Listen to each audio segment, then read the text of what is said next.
to the Stitch Along. I'm your host Mikey, and today we are going to begin our journey, and we're starting with our first panel, which is the moss stitch. The panel will be 15 inches wide by a total of 50 inches long. And there's a color sequence here that will take you through 60 rows, and you'll repeat it one more time and then one more time after that. And once you have that done, you're going to find this is actually going pretty quickly because you're just looking for the spaces, and it's just a matter of one row is one thing, the next row is another. So it's a 2-row repeat if you want to look at it from that point of view. The wonderful thing that was considered in this design is that each one of the rows counts, like whether it's 4 or whether you have a total of 10 rows here. You're going to notice that it always starts and ends on the same side. So it helps you keep count even more, a lot easier. I'd recommend that you weave in your ends as you go, and we're going to begin our journey in just a few moments. Let me show you the repeating section right now.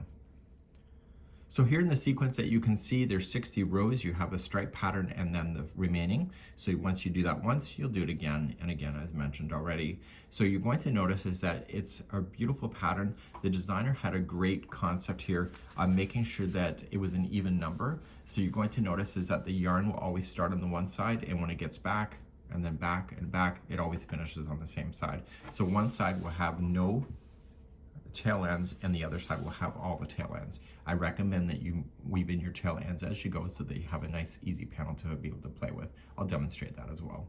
So without further ado, let's jump right into it right now. So you're going to begin, and with the color B, which is off-white, you are going to chain a total of 58.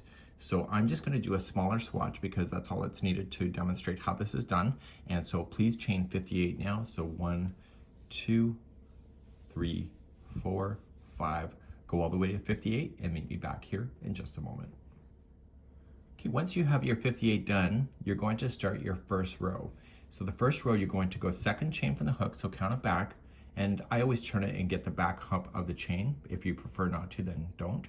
And then you just want to single crochet in that stitch. You're then going to chain 1, and you're going to skip 1 chain and single crochet into the next. Okay, and you're going to do this all the way across. So chain 1, skip 1 chain, and single crochet the next. Please go all the way across for row number 1. So I'm coming all the way to the end, and the sequence stays in line, and so you'll see that there's spaces in between the single crochets. This is considered one of 4, which is the first 4 rows of your pattern. And now we're going to turn our work and do rows number 2, and row number 2 and 3 is the repeating for the whole section, generally speaking. So let's begin row number 2. In row number 2, we're going to carry on with the moss stitch, but we have to shift it slightly on the edges. So we're going to begin, and we're going to chain 1, and you'll single crochet in the first single crochet that you see right below. To get the offset to happen, you're going to have to single crochet into this chain 1 space. So on row number 2, whenever you hit it, you're always going to have 2 single crochets in a row after, or when you start an edge and also when you finish. You're now going to do the moss stitch again. So you're going to chain up 1, skip the next single crochet, and just jump right into the next space and single crochet. Chain 1, jump the next single crochet, and go right into the space. And you'll do that all the way across. So put me on hold, and we'll begin the next part in just a moment. So for those that are ready to finish the row, you chain 1, and you're going to come into the last space before the end, and you'll single crochet. And as I mentioned, that the row 2 will have this one already filled in, and you just have to single crochet the last. So there's 2 single crochets in a row without any spaces on the end of that as well. Let's turn our work and begin row number 3. Let's do number 3. So we're turning, we're chaining 1, and we're going to single crochet in the first. And you're going to notice, if you look below, that the space is right here. So you have to chain 1 before you can jump there, and then just go on in. Okay, and now you can just moss stitch over. So chain 1, go to the next space, and do all that all the way over to the other side. So put me on hold, and I'll meet you at the end of the row in just a moment. So to finish the row, you'll chain 1, you'll skip over the next single crochet here, and you'll single crochet into the last. And that was row number 3. So let's turn and work and begin the next row, which is another row number 2, and I want to show you how to change out your yarns. So going back to row number 2, you're chaining up 1, you'll single crochet in the first, and you notice that there's a space immediately, so you're going to fill in that space and then chain 1, jump the next single, and go right into the space. So the work is telling you what to do next, if you want to look at it from that perspective, and you're going to go all the way across, and this is the 4th row, which would then conclude this color. So you're going to come right on over into the space right before the edge and single crochet in.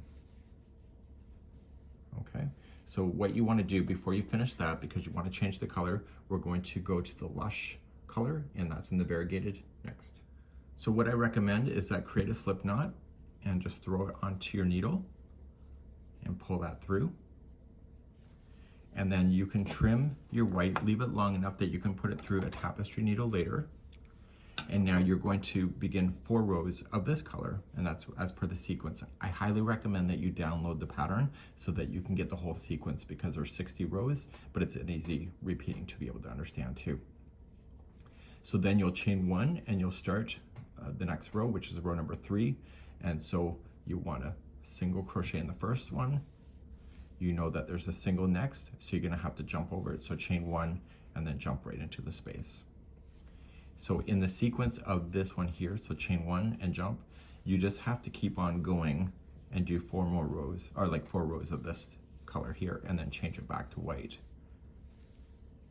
So what I'm going to do is that I'm going to do the 4 rows of this color, and I'll meet you back here to show you how to weave in the ends on the ends here, and we're going to continue that in just a moment. So I've now just finished my 4 rows, so I'd have to change it to white to keep the sequence. So we'll talk about more of the sequence in just a bit, but what I want to do is that I want to show you how to weave in these ends. So I'm just going to pull a large loop here, and so I would weave in the ends as you go, because it'll make your life a lot easier. Because you'll have a 50-inch panel and you'll have quite a few tail ends. So if you weave it in as you go, it's less stress later.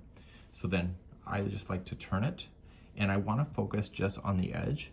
So just coming down into the edge itself, stay within the same color, so don't take the white through any other colors.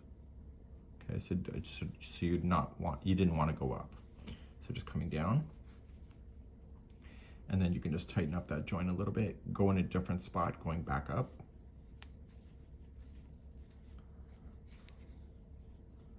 And then one more time to going down. If you need to think that you want to put in a knot, you can, but you probably don't need to. So back and forth 3 times is the magic key. If you want to go 4, it's up to you. So you want to do that with any of the tail ends that you have so that you can work that out.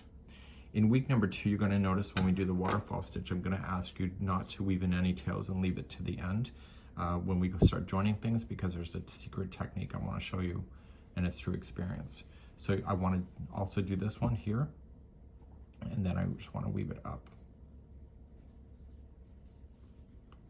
Like that. Okay, so keep it locked in.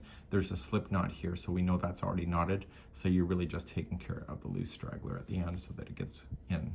So some people just weave it in with a crochet hook, but this is the better solution because it should not weasel its way out. Make sure you kind of break apart the plies, and that will be much better for you.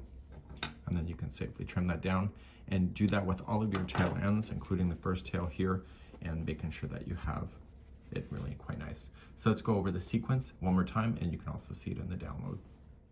Here's the sequence. We created the first 4 rows on camera with you, with B, what was the off-white, and then with D, which is the color of the lush, we did 4 rows, and I did that on camera that you saw. So that was the first time that we have to do that. We have to do it a total of 3 times. So you can see when you look at here, you see that it's done once, twice, and 3 times. So once that is done, you'll have 24 rows complete. Then with the color C, which will be the raspberry, you're going to have 10 rows. With the color B, which is off-white again, you'll have 4. With the color C, okay, that is with the raspberry, you'll have 4 rows. And with D, which is the lush, you'll have 10 rows. And then with B, which is off-white again, you'll have 4 rows. And then finally with C, with raspberry, you'll have 4 rows, and that takes you through the whole sequence. And you want to do that sequence a total of 3 times. So once that's done once, do it again and again. And this is what you'll find on the download. So next time you see me, we're going to be moving on to week number 2. You'll probably realize that this goes a lot faster than you may think, and I think that you'll have a good time doing it. So get this homework done, and we'll see you next week here on the Stitch Along with our friends at JOANN.com. We'll see you again real soon.